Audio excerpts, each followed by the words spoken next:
문제 앞에 잠을 자는 신앙, 문제 앞에 잠을 자는 신앙이라는 제목으로 하나님 말씀 증거할 때 오늘 이 아침에도 많은 은혜 받으시길 바랍니다. 요즘 세상 돌아가는 소식들을 보면은 반가운 소식, 희망찬 소식은 별로 없는 것 같고 매 사건 사고에 그냥 재난뿐인 것 같습니다. 사회 이쪽 저쪽에서 사는 게 너무 괴롭고 힘들어서 자살하는 사람들의 안타까운 소식이 빈번하게 보도가 되고 있고요. 또 코로나 바이러스 사태는 도대체가 진정이 될 기미가 보이지 않고 있습니다. 여름이 되면 유행하는 영화들이 있죠. 귀신 영화가 있고 또 재난 영화가 있을 겁니다.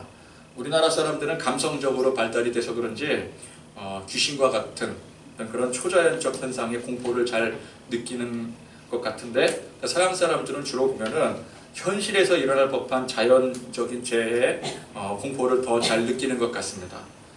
그래서 어마어마한 쓰나미라든지 허리케인, 토네이도, 운석 충돌, 화산 폭발 등등의 블록버스터급의 재난 영화들이 특히 이제 미국 영화에 보면은 그런 영화들이 많이 있습니다. 또 여름에 보면은 또 그런 영화들이 또 많이 나오지 않겠습니까? 이런 것들은 우리에게 현실적인 공포감을 주게 됩니다. 이런 종류의 공포의 특징이 무엇입니까? 인간의 힘이나 능력으로 막을 수 없다라고 하는 그런 좌절감, 절망감, 여기에 사람들은 공포심과 두려움을 느끼게 되는 것입니다. 코로나 바이러스의 확산에 따른 두려움이 그렇지 않겠습니까? 이게 속수무책이더라는 거예요.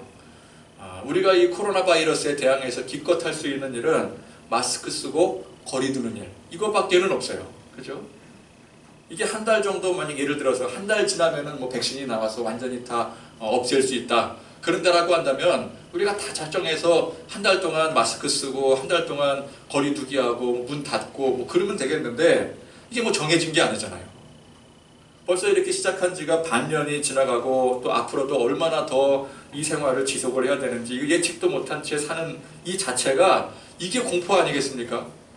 그야말로 블록버스터 재난급 영화가 지금 현실로 이루어지고 있는 거예요. 오늘 말씀해 보니까 예수님과 제자들이 탄 배가 큰 풍랑을 만났더라는 것입니다. 예수님과 제자들이 건너려고 하는 곳은 갈릴리 호수입니다. 원칙은 이게 바다가 아닙니다. 근데 오늘 말씀해 보면은 바다라고도 했는데, 이게 호수가 사이즈가 어마어마하다 보니까 그냥 바다라고 표현을 하는 것 뿐이에요. 근데 엄연히 호수입니다. 길이가 20.8km의 폭이 11.2km나 된대요. 수심이 50m 정도 되는 초거대한 호수입니다. 제가 자료를 찾아보니까 산정호수도 꽤 큰 호수잖아요. 그죠? 산정호수가 0.024제곱킬로미터래요. 0.024제곱킬로미터. 근데 갈릴리 호수는 무려 166제곱킬로미터라고 합니다. 그러니까 그 크기가 짐작이 가십니까? 산정호수와는 비교도 되지 않을 정도의 크기라는 거예요. 그러니까 그냥 바다라고 하는 거지, 이게 엄밀히 말하자면은 호수긴 호수인데 그냥 우리 육안으로 볼 때 저거 바다다, 그렇게 충분히 보여지는 그런 거대한 호수가 바로 이 갈릴리 호수입니다. 이 갈릴리 호수는 평상시에는 고요합니다. 호수가 고요하죠. 호수가 파도 치는 일은 없잖아요. 근데 갑작스러운 폭풍우가 일기도 했는데, 이 폭풍우의 현상이 북쪽에 있는 헬몬산에서부터 불어오는 이 차가운 바람이 따뜻한 이 호수의 공기와 맞부딪혀서 이제 기압적으로 이제 정상적이지 않은 상태가 될 때 이제 나타나는 현상이 이 폭풍우라고 합니다. 그럴 때는 이제 엄청난 파도가 동반이 되는 것이죠. 그럴 때가 되면 한 2m 정도 되는 파도가 형성이 된다고 해요. 그러니 야, 호수인데 무슨 풍랑이냐, 호수에 풍랑 치는 거 봤냐? 라고 생각했다가는 큰 코 다친다라는 것입니다. 거의 바다에서 일어나는 풍랑급이라는 거예요. 예수님과 제자들이 탄 배는 큰 배가 아닐 겁니다.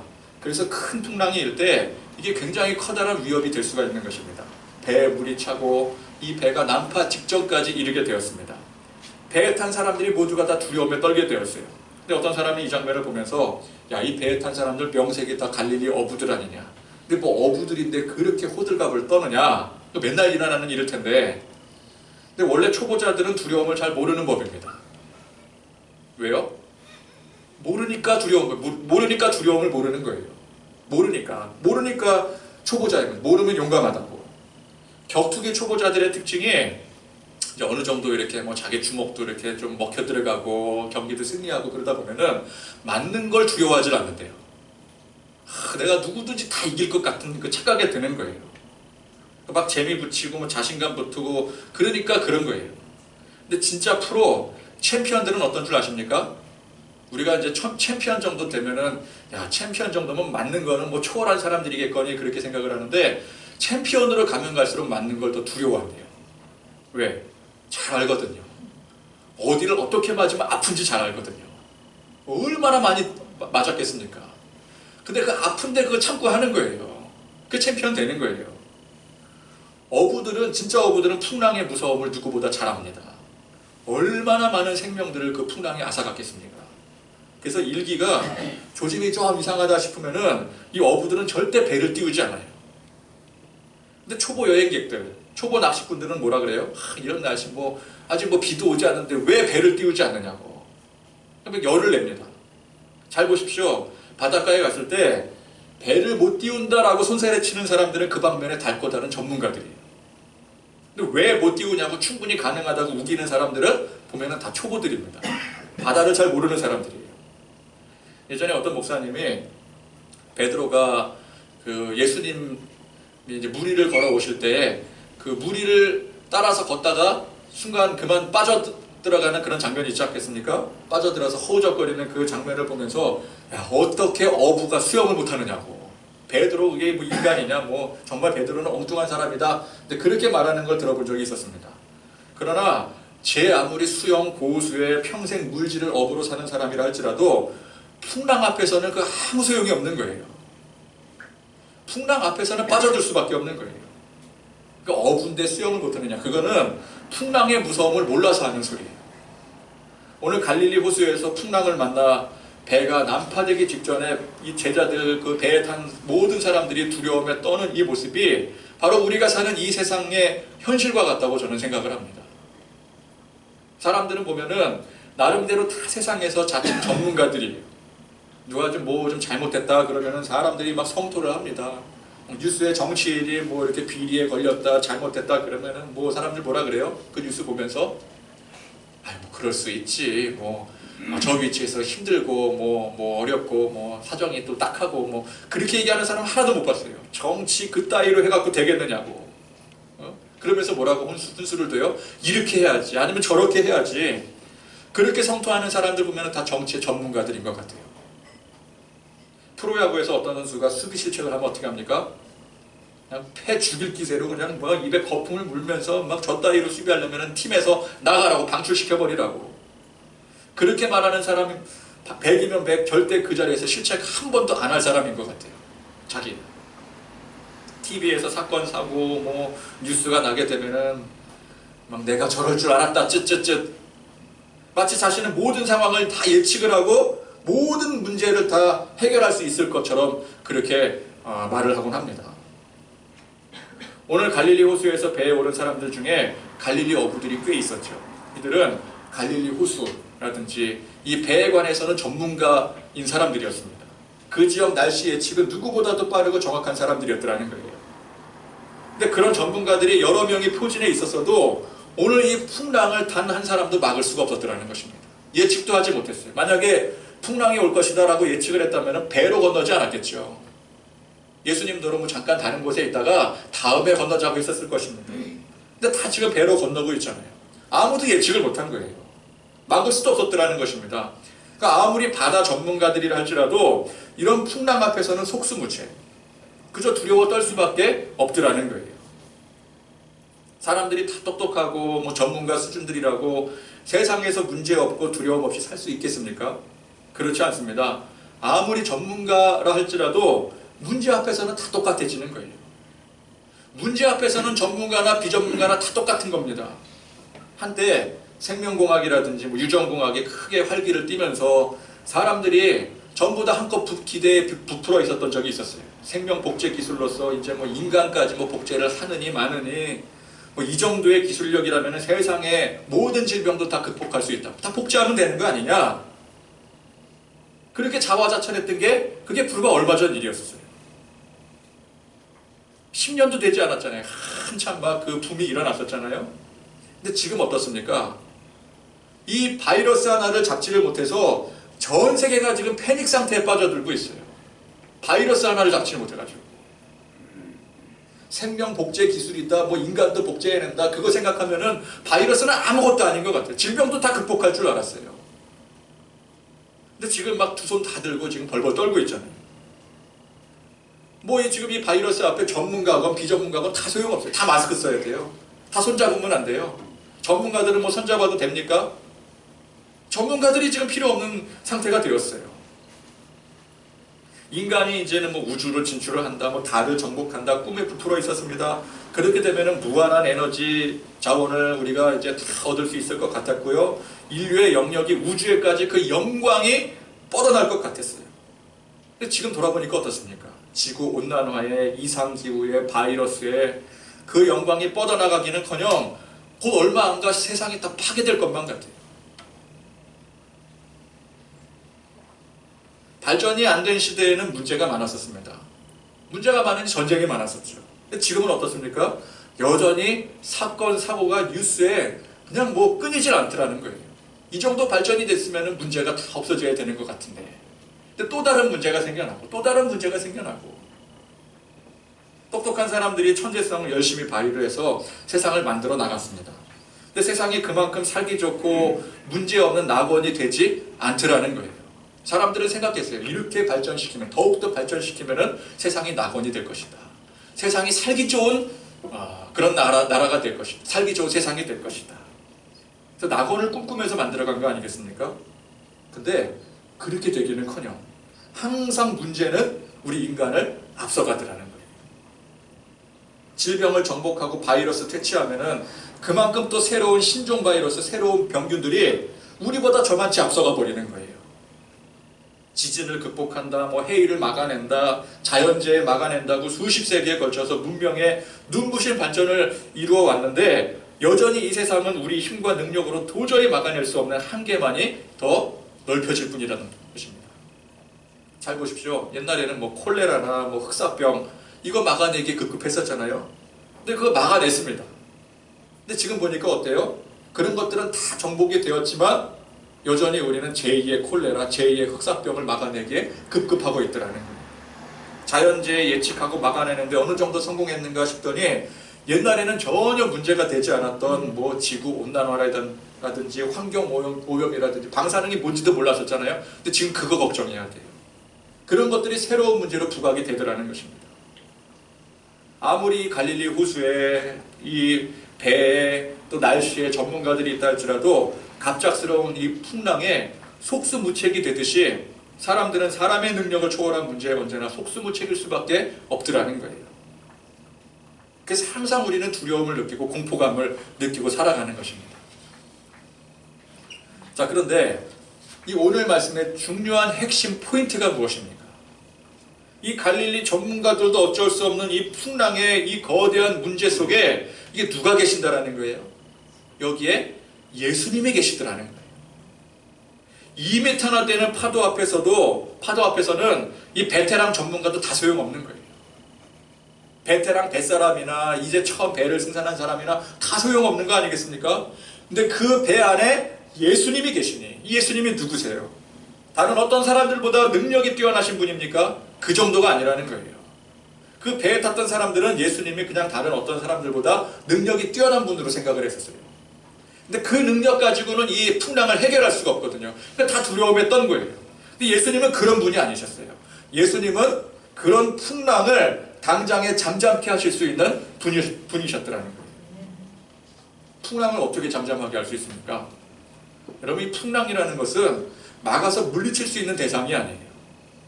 그냥 지나가기를 기다리는 수밖에 없어요. 풍랑이 일어나면 배를 띄우지 않아야 되는 겁니다. 그렇죠? 근데 예수님은 어때요? 그 풍랑을 당장에 잠잠케 하시더라는 거예요. 말씀만으로 잠잠케 하시더라는 거예요. 그분이 바로 모든 천하 만물, 자연의 조화를 만드시고 정하신 분이시기 때문에 그래요. 주인이시기 때문에 그래요. 오늘 우리가 인생이라는 망망대해에 배 한 척에 몸을 싣고 항해를 하고 있습니다. 물론 우리는 혼자가 아니죠. 우리 주변에 많은 사람들이 있습니다. 사랑하는 가족들도 있고요, 동지들도 있고, 또 나를 도와줄 수 있는 전문가들도 우리 주변에 많이 있어요. 우리는 사랑하는 사람들 통해서 정서적인 위로를 받을 수도 있고요. 전문가들을 통해서 보다 더 전문적인 도움을 받을 수도 있어요. 그러나 그 영역을 벗어난 이 풍랑을 만나게 되면 그게 다 소용없는 일이 되더라는 것입니다. 타이타닉을 보십시오. 그 배 안에는 이 배를 설계한 사람도 타고 있었어요. 오랜 경력을 자랑하는 1급 선장도 있었어요. 항해사들이 얼마나 많이 있었습니까? 얼마나 많은 전문가들이 그 배 안에 있었어요. 첫 출항이었거든요. 그러니까 모든 전문가들이 그 배에 다 탑승하고 있었어요. 근데 빙산에 부딪힌 그 거대한 배가 침몰을 하게 되는데 그 누구도 막을 수 없다는 거예요. 왜 그렇습니까? 그들이 배를 직접 만들고 운행할 수 있을지는 몰라도 바람과 빙산과 바다를 이걸 직접 만들고 운행하지 못하기 때문에 그래요. 근데 우리 주님은 어떠십니까? 주님은 세상 모든 것을 운행하시는 분이세요. 창조하시고 운행하시는 분이세요. 망망대해에 쪽배 한 척에 홀로 외로이 있더라도 주님이 계시면 그 어떤 풍랑도 그래서 문제가 되지 않는 줄 믿습니다. 근데 오늘 말씀 보니까 예수님이 그 난리 속에서 뭐하고 계셨습니까? 놀랍게도 예수님은 배 한쪽에서 주무시고 계셨더라는 거예요. 어떻게 그 풍랑에 치는데 주무실 수가 있습니까? 근데 세상에 그런 사람이 있기는 있어요. 일단 잠이 들면은 뭐 세상이 반쪽이 나도 뭐 업어가도 모를 사람 있죠. 제가 예전에 신대원에서 기숙사 생활할 때 같이 생활하는 사람 중에서 그런 형이 하나 있었어요. 이 형님은 같이 그냥 실컷 떠들다가 갑자기 이 형이 조용해져요. 형님이. 그래서 보면은 코 골고 자고 있어요. 막 떠들다가 갑자기 골아 떨어지는데 10초도 안 걸려요. 정말. 우리가 이제 시간을 재본 적도 있어요. 갑자기 조용해지길래 몇 초 지났냐? 10초 지났대요. 근데 코를 골면서 자고 있는 거예요. 무슨 사람이 그럴 수가 있냐? 그런 사람 보고 우리가 뭐라 그래요? 저 신경이 어지간히 둔한 사람이다. 저게 뭐 소냐, 사람이냐, 뭐 곰이냐, 뭐 이러죠. 사람으로 취급을 안 하잖아요. 근데 예수님이 신경이 어지간히 둔해서 그런 난리통 속에서 주무시고 계시겠습니까? 신경이 둔한 것과 예민한 것과 상관없이 그냥 예수님이시니까 주무실 수가 있는 거예요. 예수님이시니까. 예수님이 바람과 바다를 지배하시는 분이시니까 아무리 풍랑이 거세도 내가 자고 싶다 그러면 주무시는 거예요. 주인이니까. 여러분 주인이 잘 수가 있는 거예요. 그죠? 시험 하루 전날 편안하게 잘 수 있는 사람이 있는가 하면은 시험 하루 전날 도무지 잠을 잘 수 없는 사람이 있습니다. 시험 하루 전날 편안히 잘 수 있는 사람은 어떤 사람이에요? 아예 그냥 시험 포기한 사람.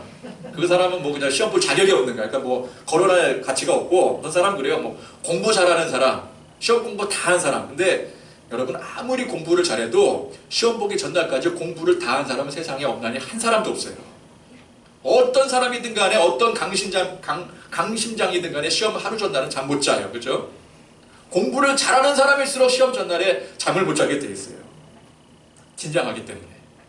내가 공부를 다 했어도 이거 실수할까? 그런 긴장감 때문에. 공부 못하는 사람이나 하루 전날 그냥 열심히 자는 거죠. 근데 하루 전날임에도 편안히 잘 수 있는 사람이 있습니다. 누굴까요? 선생님. 문제 출제한 선생님. 이 문제 출제한 선생님은 드디어 발 뻗고 잘 수가 있는 거예요. 그동안 얼마나 이 문제 출제하느라고 힘들었습니까? 오히려 아무 고민 없이 피곤하니까 잘 수가 있는 거예요. 예수님이 많은 사람들 앞에서 말씀 전하시느라고 피곤하셨습니다. 여러분 이 1시간 여기서 설교하고 예배 인도하는 게 5시간 노가다 하는 것과 비슷한 체력 소모라는 소리를 제가 어디선가 들은 적이 있어요. 근데 제가 정말 그런 것 같아요. 이게 1시간 예배가 끝나고 나면은 녹초가 돼요. 보통 그러면 이제 배가 고파야 되는데 배가 고픈 것까지 초월해서 밥을 잘 먹지를 못하게 될 정도로 이게 사람이 이렇게 너무 힘들다 보면은 이게 배가 고파도 밥이 잘 안 들어가게 되잖아요. 그래서 제가 점심 때 밥을 항상 이렇게 많이 먹지는 않아요. 그래서 이제 뭐 성도님들 보면서 아이고 밥을 조금 드시냐 그러는데 이게 밥이 잘 먹히지가 않아요. 그럼 1시간 이 체력 소모가 이게 생각보다 큰 거더라고요. 그러니까 예수님께서 예수님은 1시간 설교가 아니잖아요. 왜냐면 사람들이 모여드는 대로 그냥 계속해서 그냥 설교하고 저야 뭐 마이크가 있어서 조용조용 말해도 다 알아듣지만 그 시대에는 마이크도 없는데 그 많은 사람들이 모여든 앞에서 쩌렁쩌렁한 소리로 선포를 해야 사람들이 알아들을까 말까 하는 수준인데 얼마나 피곤하시겠어요? 그러니까 예수님께서 피곤하시니까 주무신 거예요. 이제 배에 타니까 방해하는 사람들도 없고 저기 건너갈 때까지는 휴식 시간인 거예요. 그러니까 주무신 거예요. 피곤하니까. 풍랑이 일어도 그거 다 내가 만들고 내가 다 조정할 수 있는 건데 그게 다 무슨 소용이냐. 난 지금 피곤하니까 잔다. 예수님 주무신 거예요.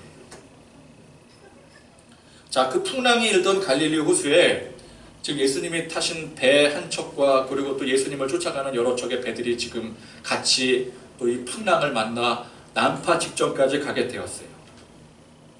그런데 통상적으로 그런 상황에서 배 10척이 항해를 하면은 얼마나 살아남을 수 있을까요? 통상적으로 전부 다 가라앉아야 돼요.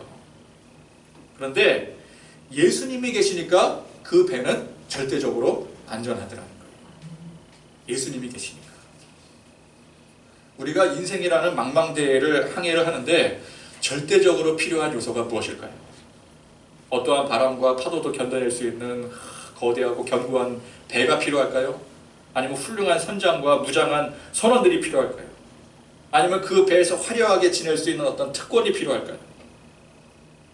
근데 타이타닉에서 보았듯이 세계 최고의 배 아니었습니까? 그 당시 이 타이타닉이 세계 최고의 배였어요. 최고의 전문가들이 포진해 있었어요. 또 호화의 극치를 달리는 대접을 받고 여행하는 사람들이었어요. 근데 그렇더라도 빙산 하나에 속수무책으로 그냥 침몰하더라는 거예요. 사람들은 안전한 인생의 항해를 위해서 또한 보다 더 윤택한 인생 항해를 위해서 많은 것들을 준비하고 투자하고 또 그렇게 살아갑니다. 그러나 이 모든 것들이 진짜 인생 문제 앞에서 전부 다 쓸모없게 되더라는 거예요. 여러분, 우리가 인생의 망망대해를 항해를 하는 데 있어서 고작 작은 쪽배에 몸을 싣고 위태위태하게 나가더라도 그 안에 예수님을 모시면 되는 겁니다. 예수님을 모시면 된다는 거예요. 우리 삶에 어떤 문제를 만나건 우리가 예수님을 모시고 예수님을 나의 주님으로 고백하며 사는 사람은 그 문제 가운데 살 수 있는 거예요. 쪽배가 얼마나 위태위태해요. 상식적으로 쪽배 타고 바다 건널 수 없습니다. 그런데 그런 쪽배라 할지라도 예수님이 그 안에 타고 계시면 건너는 거예요. 사방이 막혀있는 진퇴양난에 있다 할지라도 거대한 풍랑 가운데 쪽배에 몸을 싣고 가더라도 우리는 예수님 때문에 사는 줄 믿으시기 바랍니다. 오늘 이 배 안에 예수님을 모시고 있던 사람들이 그 예수님이 누구신지를 명확히 알았더라면 그들은 막연한 두려움에 떨지 않았을 거예요. 그러나 그들은 예수님이 누구신지를 몰랐어요. 모르니까 두려운 거예요. 자, 그런데 오늘 이 말씀이 세상에서 어떤 문제를 만나건 간에 우리가 두려워하지 말자, 용기를 갖자, 이게 주제가 아닙니다. 그 반대로 풍랑이 일면 우리 그걸 두려워할 줄 알아야 돼요. 풍랑이 일면 풍랑을 보고도 두려워하지 않는 건 미련한 겁니다. 그건 모르는 거예요. 모르니까 용감한 거예요. 자기가 풍랑도 이길 줄을 착각하는 거예요. 그건 교만입니다.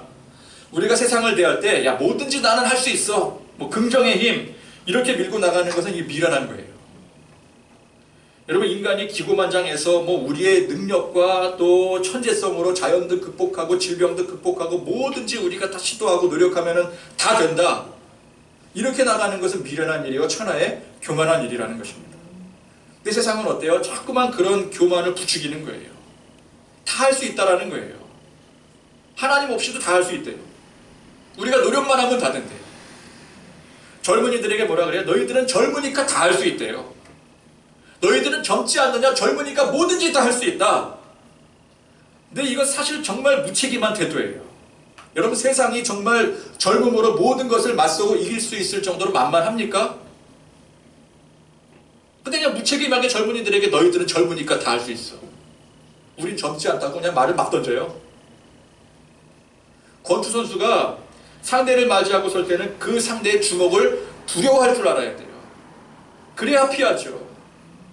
배를 바다에 띄우는 선장은 그 바다를 무서워해야 되는 거예요.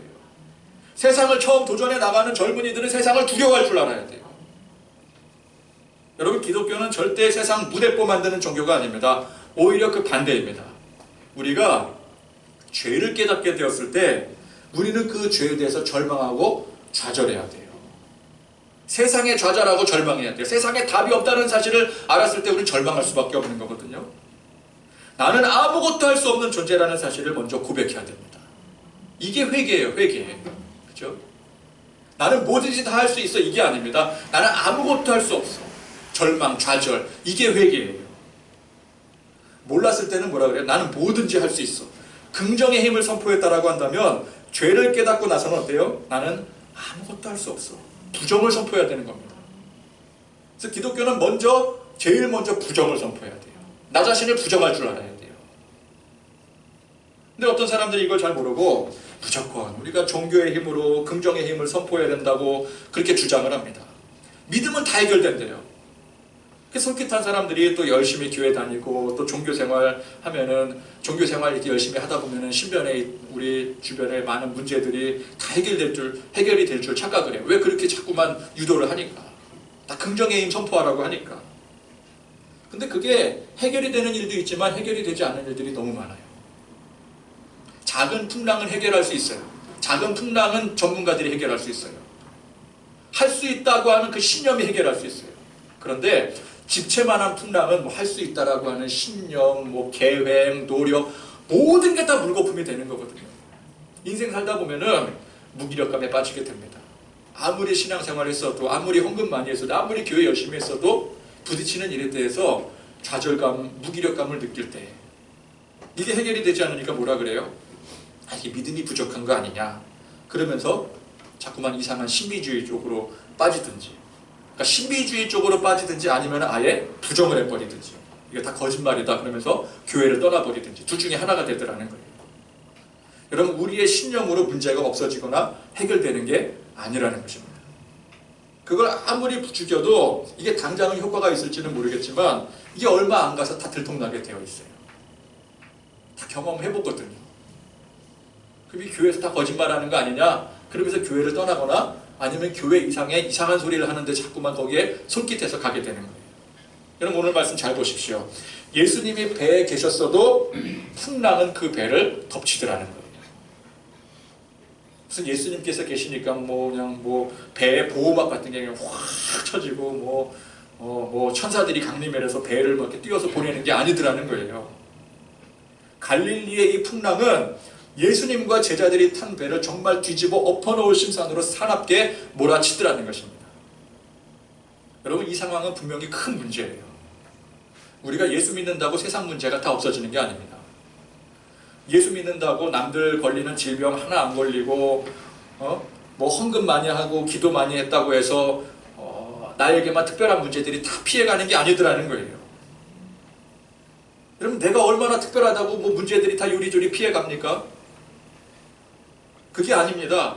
예수님을 믿지만 여전히 경제적인 어려움을 겪기도 하고 질병의 문제에 노출되어 있고 남들이 코로나로 인해서 힘들고 고통당하면 우리도 똑같이 고통당하는 거예요. 힘든 거예요. 회사나 식당이 어렵다면 교회도 마찬가지로 어려운 거예요. 근데 중요한 게 무엇입니까? 그 가운데 예수님께서 살리시고자 작정하시면 산다라는 거예요. 그런 어마어마한 풍랑 속에서도 예수님께서 그 배 안에 주무시고 계시다면은 우리는 그때부터는 걱정 근심하지 않아도 되는 것입니다. 예수님이 주무시고 계십니까? 그럼 우리도 따라잡으면 돼요. 근데 그만큼 이제 우리가 강심장이 되기는 힘들죠. 그래도 우리는 예수님이 주무시면 나도 잔다. 그런 심산으로 살 수 있어야 돼요. 그게 믿음의 삶인 거예요. 자, 오늘 말씀의 핵심이 무엇일까요? 예수님이 계시는 배, 그 자체가 오늘 말씀의 핵심인 것입니다. 이 배 안에 누가 계셔요? 예수님이 계시다라는 거예요. 근데 그 배에 올라타면 아무리 문제가 생겨도 그 문제가 다 극복이 된다. 이것도 물론 중요하지만 그냥 예수님이 계신다라는 그 자체가 중요한 거예요.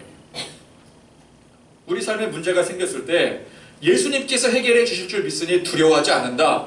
이것도 물론 훌륭한 믿음이지만 예수님이 내 안에 계신다. 이 믿음이 제일 중요한 거예요. 해결이 되느냐 마느냐 이걸 떠나서 예수님이 내 안에 계신다. 이 자체가 중요한 거예요.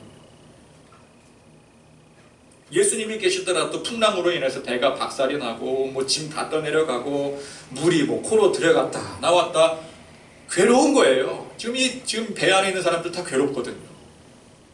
바닷물이 그냥 지쳐가는 바닷물이 막 들이치는데 배가 막 부서지고 뭐 짐들은 다 떠내려가고 있는데 이게 얼마나 괴롭습니까? 나중에 어떻게 해야 돼요? 그거 다 변상해야 돼요. 그거 누가 변상? 예수님께서 변상하실 거예요? 예수님 나 몰라라 하실 거거든요. 그럼 제자들이 어디서 다 돈 끌어와갖고 다 변상해야 되는 거라고요. 여러분 우리가 예수님 믿고 살아도 경제적인 문제라든지 질병 문제라든지 세상 온갖 문제에 노출되어 살아갈 때 안 믿는 사람이나 믿는 사람이나 비슷비슷한 거예요. 세상 문제. 근데 그런 문제들 꼭 다 해결되어야만 예수님 믿는 게 아니더라는 것입니다. 여러분 문제가 다 해결된다라는 말의 맹점이 무엇입니까? 문제가 해결된다라는 게 누구 기준이에요? 이게 내 기준이라는 거예요. 내가 생각했을 때 올바른 방향, 좋은 방향으로 결론이 날 때 우리는 이게 해결이 되어졌다 그렇게 생각을 해요. 그렇게 말을 해요. 근데 그거는 엄연히 내 기준인 것입니다. 내가 생각했을 때 이거는 이렇게 돼야 돼. 내가 생각했을 때 이 문제는 이렇게 해결이 돼야 돼. 근데 그게 내 기준이라는 거예요. 그러니까 내가 생각했을 때, 우리가 생각했을 때 예수님이 함께 계시면은 바다를 건널 때 아예 풍랑도 일어나서는 안 돼요. 그죠? 예수님이 계시는데, 예수님이 지금 바다를 건너가시겠다는데 풍랑이 제까지 게 뭔데 감히 덤벼들어? 우리는 그렇게 생각을 해요. 풍랑을 만나더라도 깔끔하게 짐 하나 잃지 않고 물 한 방울 튀기지 않고 예수님께서 보호해 주셔야 된다고 우리는 생각을 해요. 근데 오늘 이 배 안에 있는 사람들은 있는 대로 물 다 들이키고요. 짐 다 떠내려 보내고요. 목숨만 부지했지 정말 생고생 다 한 거예요. 그럼에도 불구하고 중요한 게 무엇입니까? 예수님이 함께 하신다는 사실. 예수님이 함께 하시기 때문에 두렵지 않은 거예요. 풍랑을 이길 수 있어서 거기 용기가 생기는 게 아닙니다. 그 어떤 문제도 나한테는 일어나지 않을 것이기 때문에 그걸 믿기 때문에 두렵지 않은 게 아니에요. 그거는 결국 예수님을 믿는 것 같으면서도 나 자신의 의지적 결단이거나 그냥 그런 바람일 뿐인 것입니다. 내가 예수 믿으니까 열심히 믿으니까 예수님이 나를 이쁘게 좋게 봐주셔서 나한테는 문제가 생기지 않게 해주시겠지. 그냥 그런 바람일 뿐이에요. 그건 내 생각이에요. 여러분 우리는 삶의 어떤 문제를 만나게 될 때 문제 그 자체는 두려운 것입니다. 왜? 내가 이길 수 없기 때문에. 내가 대처할 수 있는 방법이 없기 때문에. 두려운 게 사실이에요. 그러나 그 가운데 주님이 나와 함께 하심을 믿을 때, 그럼에도 불구하고 주님이 나와 함께 하심을 믿을 때 우리는 그 과정이나 결과에 상관없이 주님 때문에 감사할 수 있고 주님 때문에 만족할 수 있고 주님 때문에 그 들어왔던 두려움을 떨쳐버릴 수가 있는 것입니다. 이 문제가 반드시 좋은 쪽으로, 사실 내가 생각하는 기준으로 해결될 것을 믿기 때문에 용기를 갖고 두려움을 없애는 것이 아니라 주님이 나와 함께 하심을 믿기 때문에 근원적인 이 믿음으로 우리가 두려움을 떨쳐버릴 수가 있는 것입니다. 그래서 우리는 문제가 아니라 우리 주님을 봐야 되는 거예요. 근데 예수를 믿는다고 하면서도 자꾸만 문제를 보는 거예요. 내가 예수를 믿으니까 이 문제가 해결되겠지. 내가 예수를 믿으니까, 내가 열심히 신앙생활하니까 이 어려운 문제가 해결이 되겠지. 근데 그거는 엄연히 예수님을 보는 게 아니라 문제를 보는 거예요. 내가 예수님을 믿으니까 나한테 질병이 오지 않겠지. 질병이 걸리더라도 금방 치료가 되겠지. 이건 질병에 관심이 있는 거지 예수님에게 관심이 있는 게 아니에요. 질병이 오더라도, 어떤 문제가 생기더라도 나는 예수님이 내 안에 있으니까 괜찮아. 나는 예수님이 내 안에 있으니까 예수님을 믿음으로 나는 어떤 두려움도 극복할 수 있어. 내 힘이 아니라 예수님이 계시니까. 여러분 그 예수님이 우리 삶의 중심이 되셔야 됩니다. 문제를 보면은 결국 그 문제의 해결에 초점이 맞춰지게 되죠. 그러나 주님을 보게 되면은 더 이상 문제 해결은 문제가 아닌 게 되는 거예요. 예수님을 보기 전에는 이게 문제였는데 예수님이 내 안에 계심을 고백하고 나니까 이게 문제가 아닌 걸로 보여지게 되는 거예요. 예수님이 계시니까. 그죠? 주님이 내 안에 함께 하시기 때문에 문제를 만나더라도 편안히 예수님처럼 잘 수 있는, 쉴 수 있는, 감사할 수 있는, 또 그 고난을 극복하고 또 공포심을 극복할 수 있는 그런 저와 여러분들이 되실 수 있기를 간절히 소망합니다. 찬송 부르시겠습니다. 찬송.